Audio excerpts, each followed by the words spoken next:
set aside ninyo yung politika. Dito nag-react yung mga tao, yung set aside yung politika. It's not about politics. Pangit yung show nyo, that's it. From the beginning, ang tahimik ni Willie sa issue ng ABS at mga taong mawawalan ng trabaho. Well, how the tables have turned. I say, deserve. Huwag kang magsalita kung meron din maibabatong resibo sa'yo pabalik. Need you is all that I can say, but deep inside of me, you know I want you more each day. Naku kuya, yung mga basher mo na naman. Oh. Puputaktihin na naman tong episode na to. Okay lang. Tapos sasabihin, iset aside ang politics. Diba? Kagaguhan. Hello mga ka-apit! Ito po ang inyong mga lingkod. Ito ba si Mama Loy? At ito naman po si Papa O, si Oji Diaz. Ano pa nga ba? Ang lagi niyong inihilit sa amin. Ichika mo na! Hoy, mainit na pinag-uusapan ngayon, Loy. Ganun na. Siyempre, yung kuda daw ni Kuya Willie Revillame sa recent airing nung Wawawin. Ay, Oo, nakakaloka. Ayan, panoorin nyo. Ako nang nakukwento to, may lumalabas kasi ngayon ng mga programa sa All TV mawawala. Parang natutuwa pa kayo na mawawala yung mga programa na nagbibigay ng saya tulong. Sana yan, ipagdasal nyo kami. Sana ipagdasal nyo kami na maging successful to para maraming mga istasyon na maraming magawa. Marami kayong madinig na kabutihan, di ba? Set aside yung politika. Di ba? Pero confirm na ba dahil na talagang, close na muna yung mga show? Alam mo, mahirap naman mag-invento pero may mga simulat na galing yan sa PEP.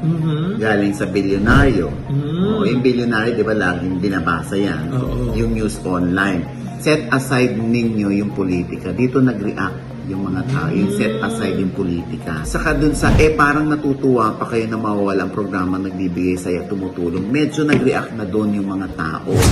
Ito po ay isa-isa namin kinuha yung reaction ng mga tao sa Twitter at babasahin lamang po namin. Yes. Katulad Sabi ni Jerry Kakanindin, nung sila yung natamaan ng pagkaligwak, set aside daw politika. Pero nung ABS-CBN naligwak, paniwalang-paniwala sa mga politiko na nagsasabing may tax issue ang ABS-CBN kahit BIR na mismo ang nagsabing walang tax delinquency. It's not about politics. Pangit yung show nyo, that's it. Hindi po kami nagsabi niyan, ha? Oo. Si Jules Giang naman, na isa ring journalist, ano sabi?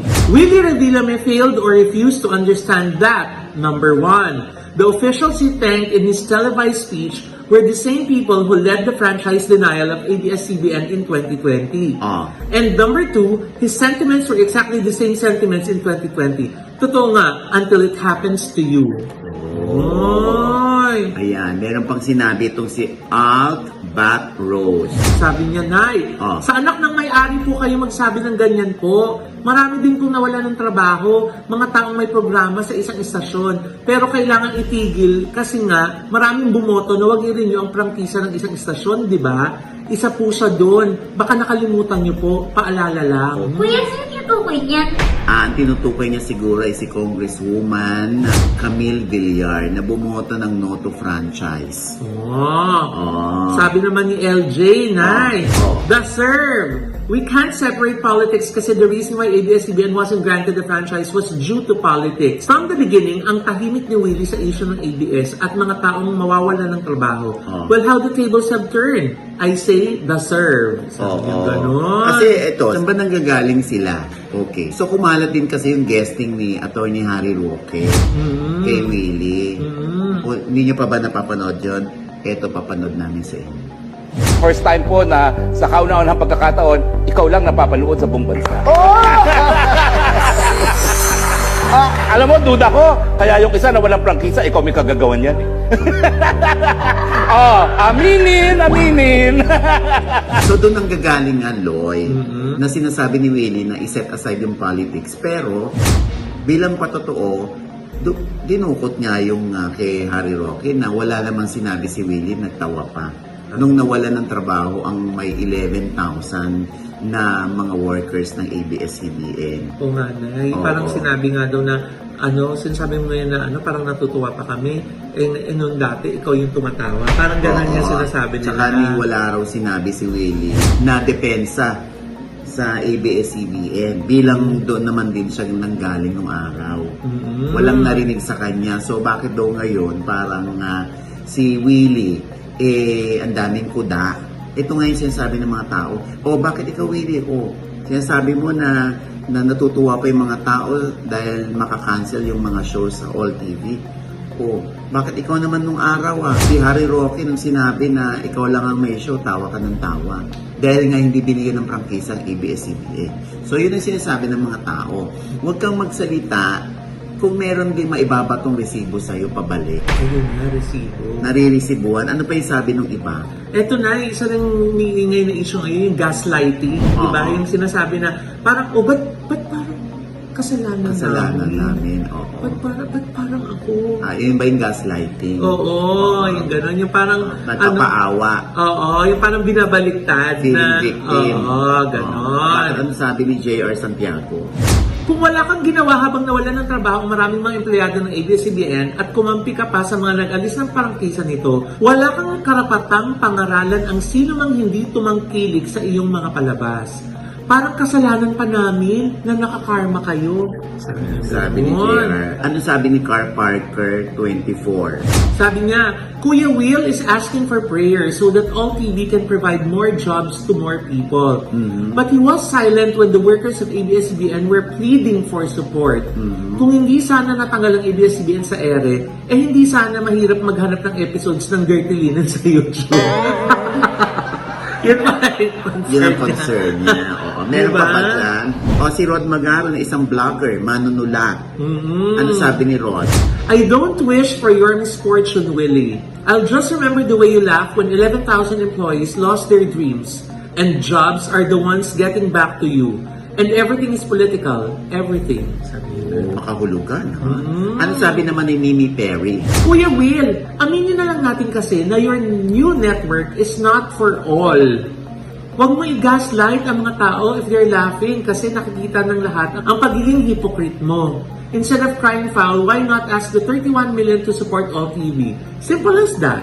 Ganon. Yan. Ginabasa lang po namin yung nakasulat. Oo. Tapos, ano naman sabi ni Richie Rich? Sabi niya, Oh. because of politics, ABS-CBN lost its franchise and a lot of people lost their jobs. You can't tell people to set aside politics. If you want to help people, there are other ways to do it. Sabi niya gano'n, Nay.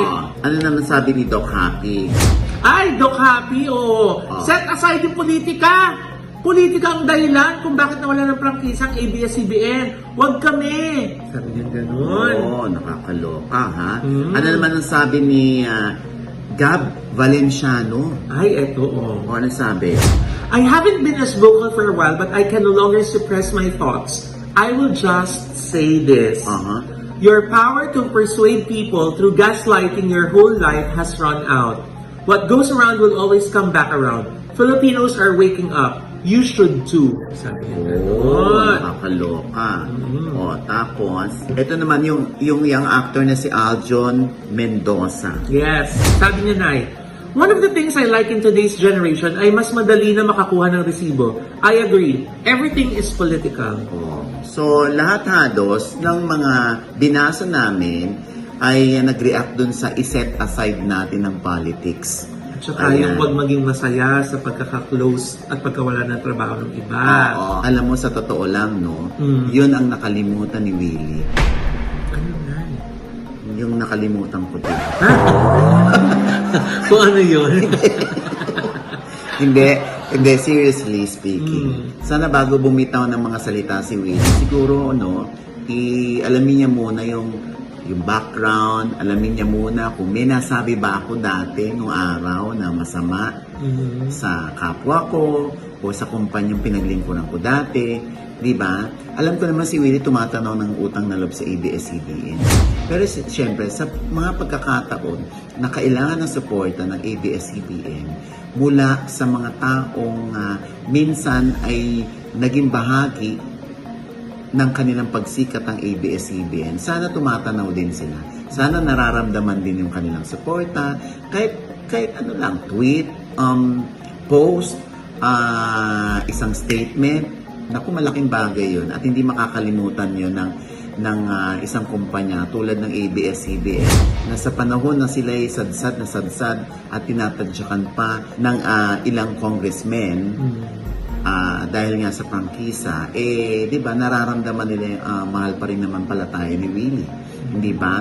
Katulad nung iba nakakatuwa, di ba, meron din mga taga-Kapuso na hindi naman sila nagkaroon ng chance na maging ABS-CBN talent, pero nakita mo yung suporta nila. Nanindigan din sila na siyempre, 'di ba, sa TV industry, 'di ba? Masarap pa rin na merong healthy competition. Ngayon wala na. Saan mo ikukumpara yung GMA7 sa TV5, sa Net25, sa ano. Kaya lang alam mo yung nararamdaman mong walang challenge.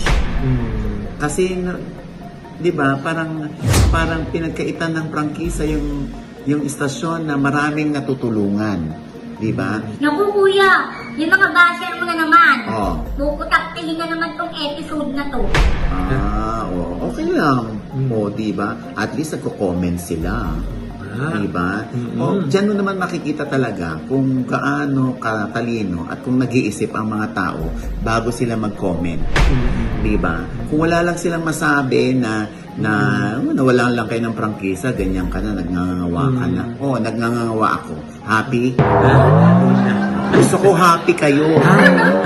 Diba? Dito ako sa usapan, ano pa ibabash nyo sa akin?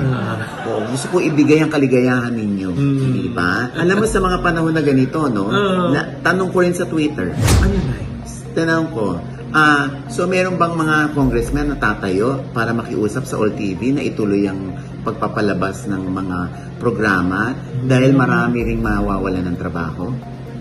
Kaya rin bang tumayo ng ilang congressmen para naman isalba nila ang trabaho mawawala doon sa mga manggagawa sa industriya ng TV? Diba? So, ganun lang naman din yan. Kung tumayo yung iba para hindi bigyan ng prangkisa ang ABS-CBN, ngayon ba kaya nilang tumayo? Ngayon ba kaya nilang makiusap kay Senator Manny Villar para wag itigil? Diba? Tapos sasabihin, iset aside ang politics. Diba? Kagaguhan. Ay, galit ka na naman.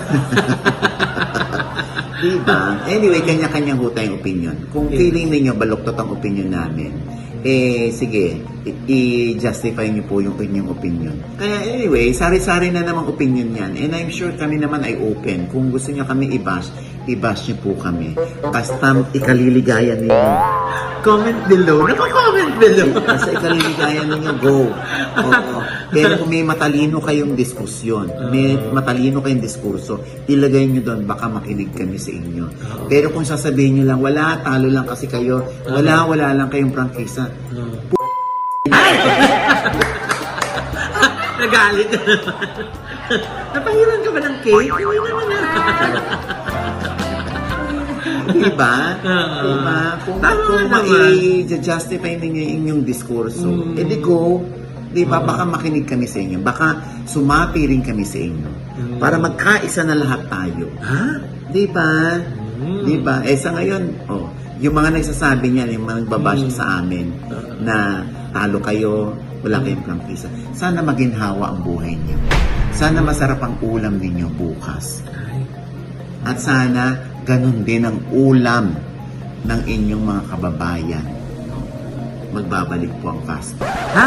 Nay! Ano naman Kaya ka na na-intriga kay Kuya Boy I love you, Kuya Boy. Alam mo yan. Diba? Pero ang ganda ng point ni Nanay na parang kung nung panahon na nagsara ang ABS-CBN, marami nagtawa. Tapos ngayon, nagsara lang yung show lang hindi pa may estasyon, di ba? Bawal magtawa, di ba? Parang yun naman yung pinupunto po ng iba na hindi po, tama yung sinabi na hindi selective. Kayo lang, sa inyo lang mag-a-apply, sa iba hindi. Oo. Nung dati, wag gawing politika, totoo namang may kasalanan. Nung ibinilandra ng lahat ng mga resibo bilang patotoo na walang pagkukulang, ABS-CBN, hindi nyo naman pinakinggan. Diba? So ngayon naman na hihilingin dasal. Ayun nga, Lloyd, di ba, nag-post din ako na sabi ko na kung mawawala ng mga shows ang All TV, sa totoo lang, ako sad. Kasi yung mga kaibigan natin na nawalan ng trabaho sa ABS-CBN ay naroroon sa All TV at nagtatrabaho, tapos mawawala na naman ng trabaho. Hindi kami natutuwa doon, Kuya Will. Hindi kami natutuwa kasi andon yung mga ibang trabahador ng ABS-CBN. Ngayon, yung mga sinasabi nga ni Kuya Will na ang dami natutulungan ng show na ito. Kuya Will, marami ring programa ng ibang istasyon, ABS-CBN man yan o GMA7, ay nakakatulong din naman. Kanya-kanya tayo ng paraan ng pagtulong sa kapwa. Pero para isumbat, para ipamukha sa mga tao na dapat kayo makonsensya kasi nagtatawa kayo, ito yung mga programa nakakatulong sa mga tao. Wag! Wag! Hindi, may dahilan. Ito na lamang po ang aking iiwan sa inyo. Wala naman tayong magagawa kung ang ibang tao ay gusto nilang paniwalaan ang gusto nilang paniwalaan. Hindi rin naman natin pwedeng isiksik yung opinion natin doon sa mga taong sarado ang utak, makitid ang utak, o ayaw nilang paniwalaan yung katwiran. Wala tayong magagawa kundi intindihin na lamang sila. In the same manner na kayo rin, may opinion kayo na feeling namin mali para sa amin, edi ipopost din namin yung opinion namin. Pero sana sa matalinong diskusyon, huwag sa mga kabobohan na wala na kayong maibembang kundi yung mga talo lang kayo. Hindi po kami talo. Hindi po kami talo. Pero sana hindi rin kayo talo. And with that, mga kaibigan, ito pa rin po ang inyong mga lingkod. Ito po si Mama Loy. Naku, yung mga hindi pa namin subscribers dyan, nasuki namin manonood. Sana naman po mag-subscribe na po kayo. At syempre pa, ang kanya-kanya naming channel. Yes, sana mag-subscribe din po kayo sa channel ko. That's Mama Loy. M-A-M-A-L-O-I. Naku, meron po akong vlog dyan tungkol sa isang bagay na kami lang ni Heart Evangelista ang meron. Ay, ano yan? Di ba, Nay? Parang nainggit si Mrena. Oo, kami lang po, promise. Legit. Sana mamuli magkaroon din ako niyan. Naku, magkaroon ka muna ng ngiti. Yun muna. Hello mga ka-update! Pa-subscribe naman po ng aking YouTube channel. Padagdag naman po ng subscriber ko. Yes. Ate Mrena po. M-R-E-N-A. Ayan. At syempre pa, ang OGDS Showbiz Update po ay meron na rin pong podcast. Yes. At nandun na rin po kami sa Spotify. At meron din po kaming fan page. Ayan. Yes. Ang OGDS Showbiz Update. Na meron pong 4,500 plus followers. Yes, At kasi yung mga peki eh. at 2,000 likes. Ayan po. Nagsisimula pa lamang po yan. Pero baka naman. Yes. Pwede kayo mag-follow at mag-like. Yes, Okay? kasi po dyan po nagpo-post si nanay ng ibang mga chika niya. Oo. Nakakalimutan ha. At syempre pa, maraming salamat po sa Coco Pandan. Yes. Christian, maraming salamat sa iyo ha. Natanggap na namin ang bigas. Ito nga, kinain ni Mrena kahit hindi pa niya sinasabi. Yes. Na-excited. Oo, kasi Thank nga, you po. ay Diyos ko, amoy pandan talaga. Lalo na pag niluto. Oo, sarap. talagang first class yung bigas. Ay na po. You should Grabe. try that. Sa mga palengke niyo po yan makikita at mabibili. Basta baka humapeki kayo ng bigas dahil yung iba gumagawa ng sako para sa bigas nila. Talaga ba? Ginagaya nila ng Coco Pandan. Ang kanila pong ay meron sa ibaba, mutya/XTN rice meal. Ayan, Yes. ang Coco Pandan po. Napakasarap ng bigas. Waechos. Maechos. Oo, ha? At syempre pa, ang aking panayam pa rin kay Isko Moreno. Ay! Ayan, oo. Sana nakita na sila at nagkausap ni Diego kaso ng kanyang balae, ha? Nakakatuwa din yung episode mo sa kanya, ha? Diba? Grabe. Oo. Diba? Lalo na yung finger. Ay, excuse me naman. Sabi di ba finger yung Oo ganun, nga. finger lang yung pwedeng gamitin? Oo, kala ko nga siya nahihipuan. Ha? In fairness, no? Diba? May asin pa rin si Isko. Oo, diba? Oo. Ayan. At syempre pa, ito pa rin po niyang lingkod, Papa Osin OGBS, na lagi nagsasabi.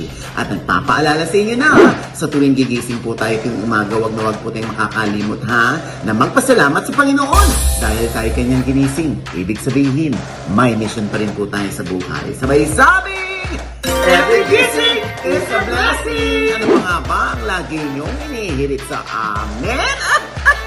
Ay! Ichik Ikaw mo na! Dali! Ay, ano ba yan, Brena? May kumakatok. Oo. Pakibukas, Brena. Tangin mo yung zipper mo, gaga. Yung pinto!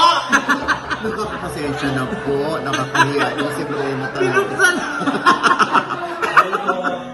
Ay! Oo nga, parang kilala ko ito. Ay! Oo, parang kilala ko to. Oo, ayan. Hi! Oo.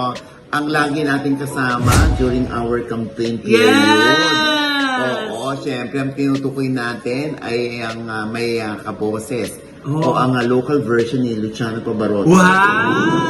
Oo, ang ating kaibigan, si Arman Ferrer. Ay, ako, Arman, pakihubad naman yan. Ay, hindi yan, gaga. Sorry, yung salamin mo. Hindi mo agad kasi Ano ba naman yan? Ano ba yung mga tao natin sa likod? Oo. Oo, sorry naman. Arman, ayan. Ay, Arman, kumusta ka na? Okay naman po ako. Ayan, syempre Yes. sa mga hindi nakakaalam, si Arman po ay isang singer. Opera singer ba? Classical singer. Classical Classical singer. singer, Oo. yes. Oo, at ikaw ba, pero saan ka ba unang nakilala? Sa Ateneo po, Takanang Ateneo, ginawa ko po yung Walang Sugat. Sa eskwela. Walang sugat. Ano yan, kinanta mo? Yung title no, Walang Sugat. Walang Sugat po ni Severino Reyes. Severino Reyes. yes. O, isang manunulat yan, Oh, di ba? Musical. Sarsuela po. Sarsuela. Sarsuela. Sampulan mo naman kami. Oo nga! Para mabighani naman sila sa Oo. boses Pwede mo. na po yung ano eh. Ako'y isang paru-paro na lilipad-lipad sa mga bulaklak. Ang galing, no? Oo, hindi halatang lip sync. Ha? Hindi live! Live yun! Pero alam mo, laging sinasabi sa TikTok ko yun. Na? Na lip Na lip sync. sync. Talaga? Ang galing mo daw mag-lip sync. Oh, so, ikaw ba napaflatter pag sinasabing para ka nagli-lip sync? Flattered pero at the same time parang sabi ko, bakit nila iniisip na nag-lip sync? Eh, di ba kultura naman natin yun, yung mga kundiman. So, dapat Yes. alam ng mga kabataan yun eh, di ba? Oh. Pero kumakanta ka rin ng mga mga modern na mga Oo. kanta. Like, Gaya na. O sample naman, dali! Ano bang modern, pinaka-modern na kinanta? Well, kasi nga balladeer ako, heavily di ba pwede namang i-switch yun doon? influenced Oo. yan nila Tito Martin. So, Yes, anong kanta ni Martin ng ano? Carmi. Ha? Carmi. Martin Rivera. Carmen. Ang Carmi ni Ben. Carmi ni Ben. Martin Rivera. Ah, sumili. Joke lang. Oh, ito na. So, si Martin, yung nagpasikat ng Be My Lady. Yes. Na sa pag kinakanta sa mga karaoke, parang huwag na raw kakantahin dahil baka may bumaril sa... Ha? Di naman papalit sa My Way. Oo, dahil grabe daw yung mga, pag yan ang pinipili. Kasi yan ang pinaka kabisadong kanta at pinakakaya ang tono. Pangmalakasan nila. So, ito gagawin mong balat. Sorry. Hindi po, kung paano ko kumakanta. Classical. Classical. Sige nga. marinig.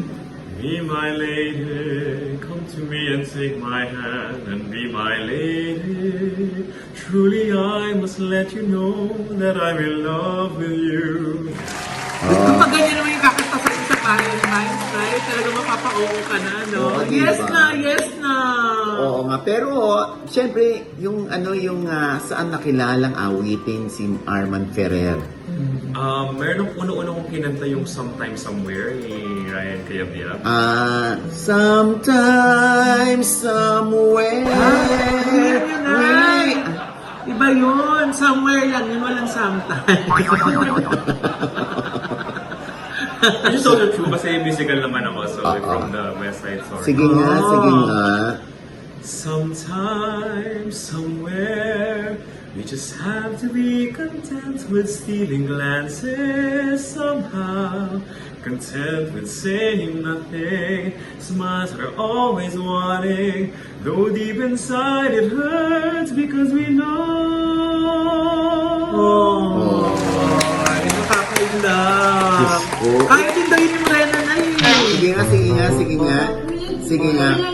Sige, without the... Dali. Sige, without the teeth. Oo. Alam ko yan, wala talaga. Wala, oo. Pero hindi. Ano pa yung ibang kinakanta mo na sa tuwing ikaw ay mag-guest, yun ang paborito mong awitin? Yung pangmalakasan mo. Oo. Mga mga lipad ng pangarap. Kaya kinanta ko sa mga rally. di ba?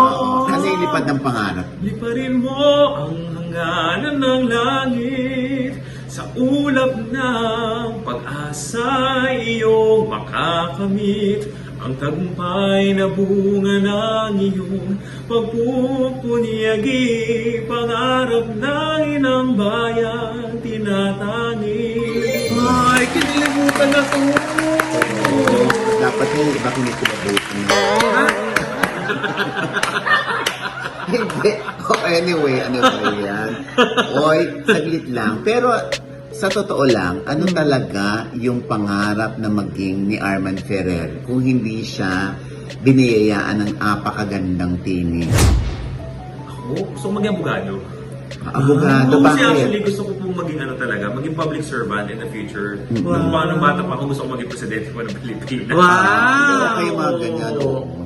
Basta huwag ka lang gagawa ng masama Yes. sa mga pangarap mo. Kasi yung parents ko, they, parang namulat ako na tumutulong sa kapwa. So parang, doon ako natuwa na parang saya-saya magbigay at tumulong. So yun. Oo. Ikaw ba, Arman, nangangarap ka bang mag-guest sa ASAP? Kasi Ay. doon puro talaga mga singers. Oo. Oo. Po, nandun po lahat ng idol ko. Nandun nga po si Tito Martin, Tito Gary. Kaya kapag nakakasama ko sila sa stage, sa concerts, nasa Starstruck ako. So anytime, anywhere na merong guesting, go ako. O yan na, ASAP ha. Shout out!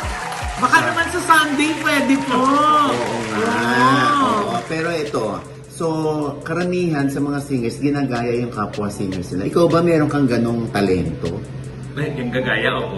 Talaga? Ah, talaga? Sino yung mga ginagaya mo? Tito Martin. Si Martin, sige nga, tingnan natin, pikit natin mata natin kung katunog nga ni Martin. Ay, kabosin! Grabe! Kinilabutan ako. Kala ko katabi kasi ko yung Ano wala kay Martin? Oo, ha? Ang taas! Grabe. Ay, wala pa ba? Wala pa pala. Ha? Narinig ako ng narinig. Oo. Sige, go. Say goodbye when I can barely say goodnight. If I can hardly take my eyes from yours, how far can I go? Ay, kabosin na. Pero hindi man maka-birthday si Martin. Feb 5. Happy birthday po! Diba? Happy birthday, Sir Marty! So, sino pa sa iniidolo mong singer yung gusto mong gayahin ng boses o kaya mo yung boses? Si Tito Gary. Gary. Gising. Sige nga. Walang siya. Granada. Valenciano. Sige. Oo. Game. I remember so well the day that you came into my life. Kaya din yun ni Nanay! Daddy! How did you know? How did you know I needed someone like you in my life?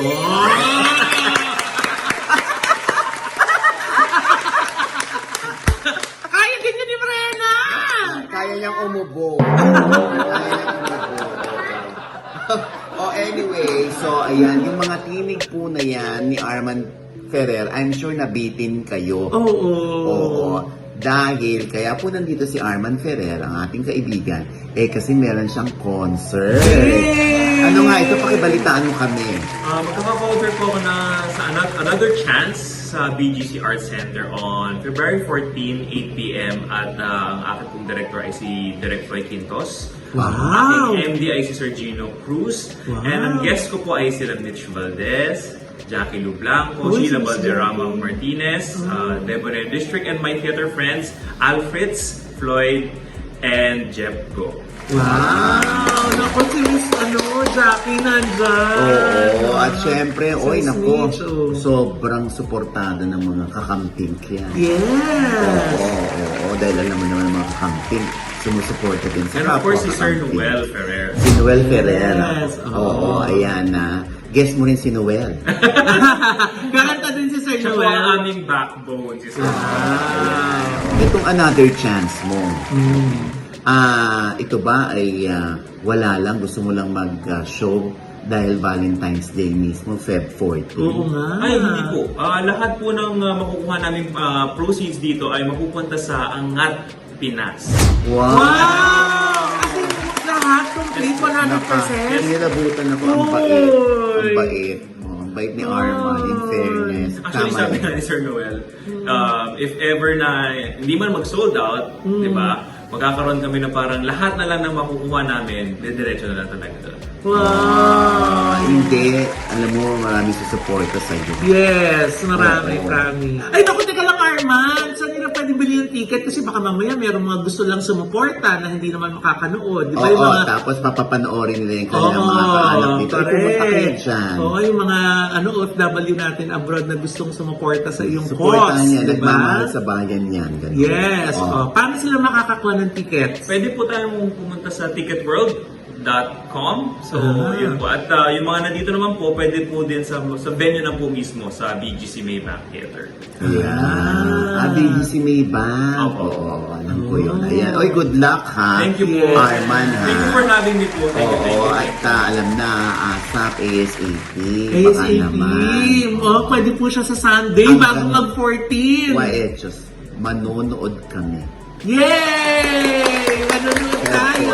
Yes. Doon na po tayo mag-Valentine's Opo. date lahat, sama-sama, di ba? Kasama tayo mga single. Ah! Single ba talaga? Ah. Ayan. Habang single si Arman, samantalahin niyo na. Yes! Oo. Ayan. Thank you, Arman, ha? Thank you po, Tito Oy. Baka Thank you, naman Manoy. meron kang huling awitin. Yung ano Oo. lang, yung kapranggot lang. Oo. Na pwedeng sabayan ni Mrena. Naku, wag na. Tama kasi Another Chance yung title ng concert ko. Oo. Oo. Anong kakantahin ni Mrena? Need you is all that I can say. But deep inside of me, you know I want you more each day. But time won't let me have the chance. So I got this feeling even at a glance. Oo. Hindi talaga halatang lip sync, no? Saka ano yung sync na sync, eh. Live yun! Live Live yun. talaga, boses Saan na. pala? Ha? Kaya nabuo. Hindi, live po talaga yun, ha? Baka naman pwede kang umawit. Brenda. Naku, kaya din yun ni Brenda. Brenda, sige na, mag-knock-knock. Uy, nagna-knock-knock yan, Arman. Oo. Game, Sino singer lang dito? hindi, sige. Oh, no. Hindi, sige. Ako na mag-ano. Since guest natin si Arman, Oo. gamitin mo yung Arman. Ayan, oo. Sige, sige, dali. Arman, dali. Kaya mo yan. Ito naman si Kuya kasi, yung on the spot mo naman ako ngayon, Kuya. Ha? Alam mo, bukas pa namin ikaw i-on the spot. Gaga. Alam mo yung tayo ni Arman yan? Dali na, Arman. Kuya, knock knock. Ay, Who's there? Arman. Arman? Galit. Buntik gumanon si Arman, ha? Parang may tumalsik. Malayo kasi ako, Kuya. Arman who? Arman, come on. Naroon. Sige, pilitin mo. Stop singing. Naku, maganda yung awitin na yan. Huwag na Oo, nga, ikaw yung hindi Arman. man. Ikaw na nga gumamit ng Arman yung kanta na yan. Arman? Game. Arman, come on, naroon sinta. Pag-ibig ko'y wagas, pagkat mahal kita. Oh. Asahan mo sa habang panahon. Alala kita, saan ka man naroon. Asahan mo sa habang panahon. Arman kita, saan ka man naroon. Ay, parang may lumabas. Parang kumaarniga na.